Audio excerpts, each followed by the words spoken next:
Bismillahirrahmanirrahim. Assalamualaikum warahmatullahi wabarakatuh.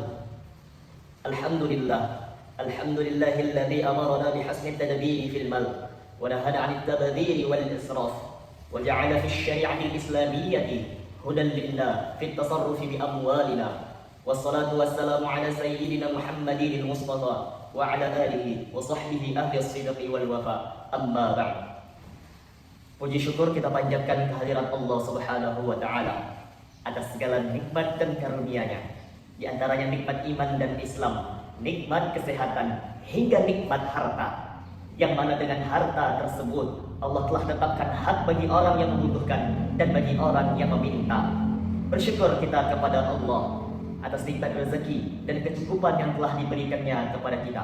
Kita memohon agar Allah memberikan kita keberkahan dalam harta kita dan menjadikannya sebagai jalan kebaikan dan keberkahan. Amin amin ya rabbal alamin. Salawat serta salam semoga senantiasa tercurah kepada junjungan kita Nabi Muhammad sallallahu alaihi wasallam. Allahumma shalli wa sallim wa barik alaihi, yang telah membimbing umat manusia dari zaman kegelapan ke zaman yang terang benderang, yang telah mengajarkan kepada kita bagaimana mengelola harta dengan bijaksana dan adil, serta mengingatkan kepada kita bahwa sebaik-baiknya harta adalah yang digunakan untuk ketaatan kepada Allah serta memberi manfaat bagi sesama. Hadirin rahimakumullah.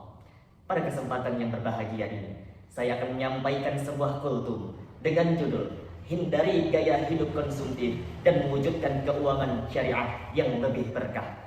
Langsung saja tanpa panjang lebar, karena panjang kali lebar sama dengan luas. Ikan sepat, ikan gabus, lebih cepat, lebih bagus. Ikan kakap, ikan sedangin, banyak cakap masuk angin. Hadirin rahimakumullah. Saat ini kita hidup di zaman yang penuh dengan kemudahan dalam berbelanja. Betul atau betul?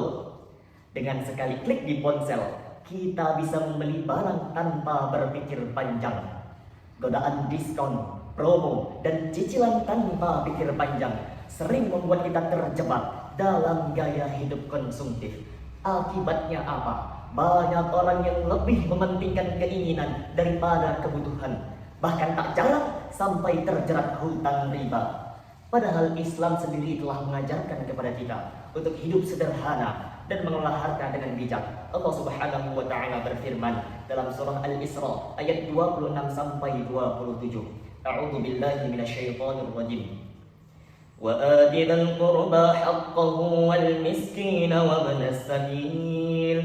Berikanlah kepada kerabat dekat haknya, juga kepada orang miskin dan orang yang dalam perjalanan. Wala tubadzir tabdzira, dan janganlah kamu menghambur-hamburkan hartamu secara boros.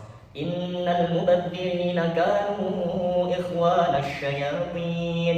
Sesungguhnya para pemboros itu adalah saudara-saudara setan. Inna syaitanu lirabbihi kafura, dan sungguh setan itu sangat ingkar kepada Tuhannya.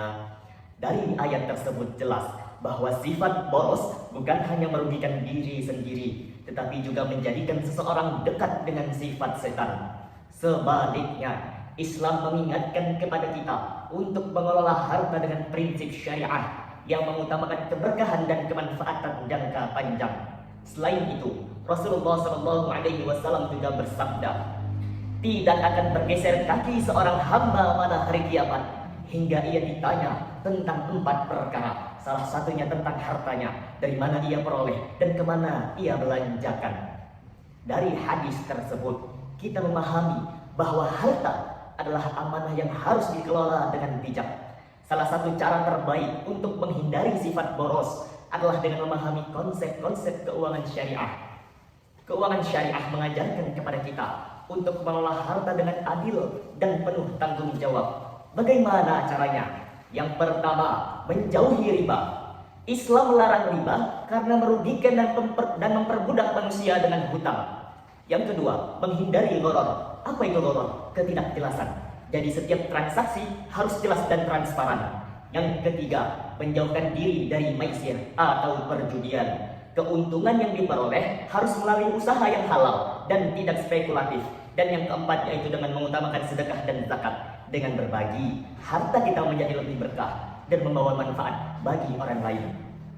Jika kita ingin terhindar dari budaya konsumtif, ada beberapa langkah yang bisa kita terapkan dalam kehidupan sehari-hari. Yang pertama, membedakan kebutuhan dan keinginan. Sebelum membeli sesuatu, tanyakan pada diri sendiri, apakah ini yang benar-benar diperlukan? Kalau tidak usah. Yang kedua, menyusun anggaran bulanan. Dengan mengatur keuangan, kita dapat menghindari pengeluaran yang tidak perlu. Yang ketiga, menabung dan berinvestasi secara syariah. Simpanlah sebagian harta kita di produk keuangan syariah agar lebih aman dan berkah. Dan tentunya yang keempat yaitu dengan mengutamakan sedekah. Dengan berbagi kepada sesama, kita akan lebih sadar bahwa harta bukan sekadar untuk diri sendiri, tetapi juga ada hak untuk orang lain. Hadirin rahimakumullah, mari kita mulai mengubah mindset kita dalam mengelola keuangan. Jangan biarkan gaya hidup konsumtif mengendalikan kita.